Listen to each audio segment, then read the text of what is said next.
Olá, hoje no Rede de Inclusão vamos conhecer um pouco mais do Instituto Guga Kirten, lançado em 17 de agosto de 2000 e com sede aqui em Florianópolis. O IGK desenvolve iniciativas esportivas, educacionais e sociais, garantindo a inclusão social para crianças, adolescentes e pessoas com deficiência. Para falar sobre o IGK, eu recebo Alice Kirten, assistente social e presidente do Instituto. O Rede de Inclusão já está no ar.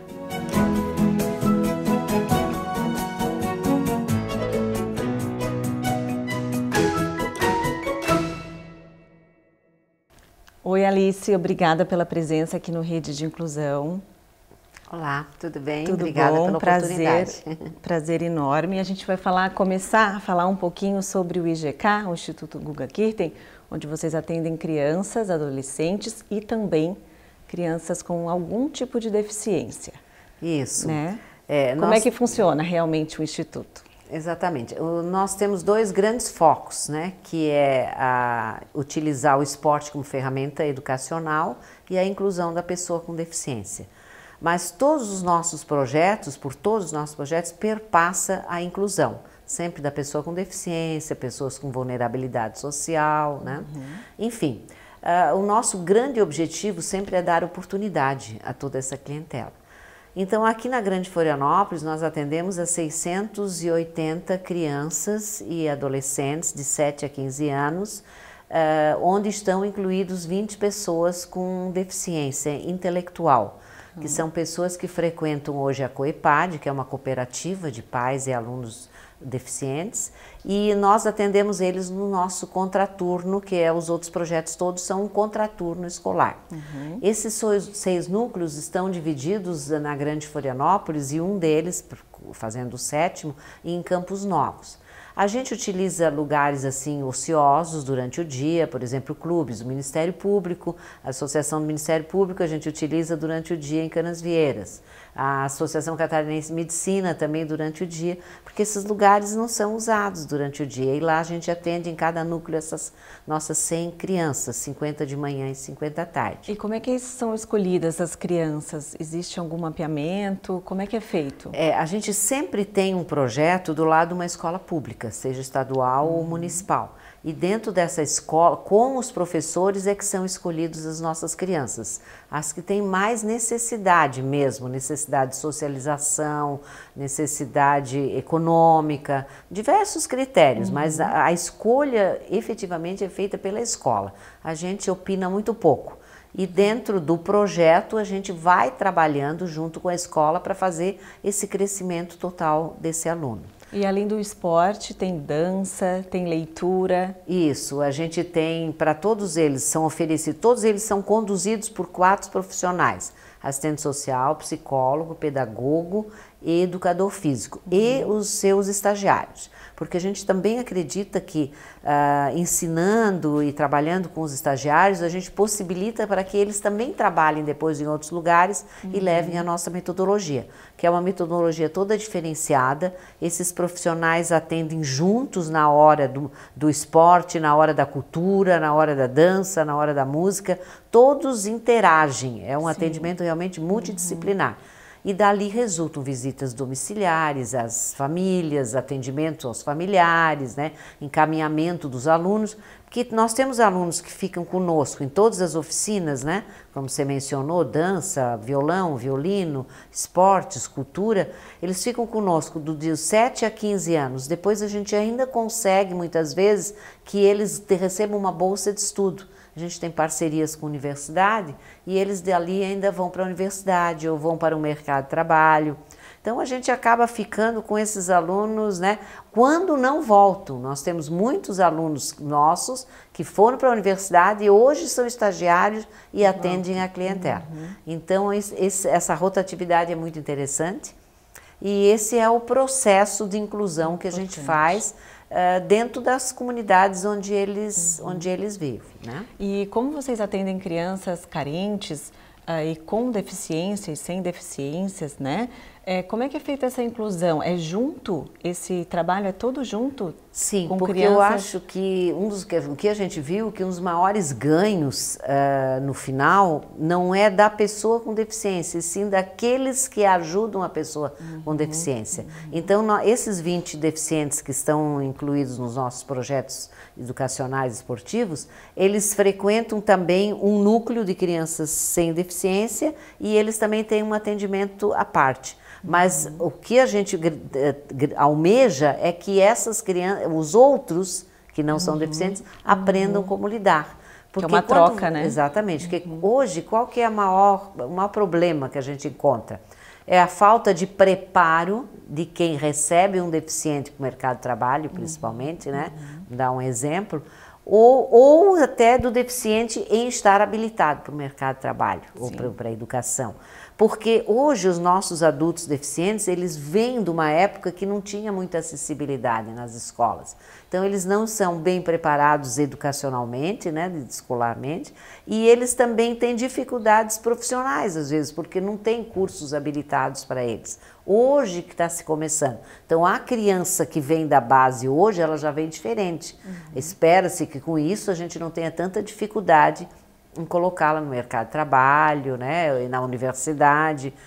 Nós tivemos casos de, por exemplo, em universidade que uma pessoa tetraplégica escolheu fazer arte. E isso assustou a universidade, porque, mas o que ela vai fazer? Arte cênica? O que ela vai fazer? Uai, ela não precisa só ser a atriz, ela pode ser a mentora, a que vai produzir a peça, mas já começou a dificuldade de como chegar na sala de aula para que isso acontecesse. Então isso tudo está mudando, essa cultura está mudando, e é isso que a gente está se preocupando muito, né? Porque o projeto, o IGK foi criado em 2000, a gente em 2019. Qual foi o maior desafio e o que já mudou positivamente de lá para cá? A gente, se você me permite, eu vou falar de um outro projeto também, para que a gente possa mensurar isso um pouco. Esse do Campeões da Vida, que a gente chama, né? A gente não quer fazer dos nossos alunos campeões na categoria que eles estão aprendendo lá, mas no contexto geral. Que tudo isso sirva para que eles mostrem e consigam vencer os desafios da vida. A gente já teve bastante resultados, impacto, a gente vive pesquisando isso, e pelos resultados que se apresentam no acompanhamento de cada um desses alunos. Mas a gente tem um outro projeto que se chama FAPS, que é o Fundo de Apoio a Projetos Sociais, que a gente está em 187 municípios do estado de Santa Catarina. O que é isso? A gente escolhe todos os anos umas 2 ou 3 regiões geográficas e sinaliza para todas as instituições que atendem a pessoa com deficiência que a gente está aberto para receber um projeto. Elas recebem todas um dia inteiro de capacitação de como desenvolver um projeto e de como fazer um projeto, aliás, e apresentam em 30 dias e dali a gente seleciona 30, 35 projetos. O que é que a gente faz além de financiar, né, o projeto? A gente capacita os profissionais, a gente faz assessoria técnica à instituição. Então, esse é um outro olhar que a gente tem exatamente para a pessoa com deficiência. Então, não só pais, não só, sabe, associações que atendem deficiente físico, deficiente visual, enfim, deficiente auditivo. Todas essas instituições são beneficiadas com recursos nossos e principalmente com assessorias técnicas. E desses a gente vê muito resultado também, porque a gente dá um up para eles, né, naquele momento também, principalmente pelo financeiro, e principalmente porque a gente abre possibilidades de nova parceria. Sim. Porque graças ao bom trabalho, né, vamos dizer assim, né, normalmente a gente diz graças a Deus também, mas ao bom trabalho, os nossos trabalhos são muito reconhecidos, tem muita transparência, né, então são muito aceitos, né, e tem credibilidade. Sim. E com isso, a gente ajudando essas instituições, eles acabam trazendo os novos parceiros também, sabe? Porque o nome é muito forte, né, não tem como a gente não falar, né, no Guga Kirten, né, o nome que ele representa, o nome da família, então o nome é muito forte. E a sua presença também sempre foi muito forte, a do Guilherme, seu filho, que tinha uma deficiência também sempre muito forte. Vocês têm essa dimensão de que vocês já faziam parte, vocês já faziam diferença na vida de todo mundo? Na realidade foi toda uma conquista, né? Sim. Porque eu sempre digo, a gente que tem filhos, hoje eu tenho netos com deficiência, você tem que conquistar o seu espaço, cada um tem que se conquistar, as coisas não são feitas, né? As pessoas na realidade, nem instituições, nem poder público, nem privado, não se prepara para toda essa diferença, não. Se prepara para a normalidade. Exatamente. E as coisas vão surgindo à medida que vão acontecendo, né? Vai acontecendo, um funcionário tem um acidente, aí ele lembra de botar uma rampa e assim vai. Sim. Então nós fomos conquistando os espaços, principalmente na área do esporte, com o Guga. A gente só aceitava, o Guga aceitava os convites se havia possibilidade de o irmão também poder ir, né? Se tinha acessibilidade, enfim. Então, com isso, além de conquistar o nosso espaço, a gente foi abrindo espaço para os outros também. E as pessoas gostavam muito desse nosso olhar, né? Um olhar que sempre conduzia. Até hoje a gente faz isso. Tudo que a gente pôde fazer para o nosso filho, hoje para os nossos netos, a gente procura oferecer para os outros também. Então faz uma diferença, obviamente, a gente acaba sendo respeitado, mas na realidade é só porque a gente tem respeito, né? Como as outras pessoas, a gente quer que todos tenham, respeito pelas diferenças, né? A gente tem que encarar, respeita, a diferença não é só a deficiência, não é só o poder econômico, são os gostos, hoje é o gênero, o sexo, enfim, são tudo diferenças e você tem que encarar a pessoa como ela é, como um todo, na normalidade, né? Eu acho que todos construindo esse mundo mais, um mundo mais, mais aconchegante, um mundo melhor, né? Vamos dizer assim, depende de todo esse olhar que você faz para as diferenças. No respeito, né? No respeito, Começa exatamente. pelo respeito. Exatamente. E a questão das famílias? Vocês têm algum trabalho?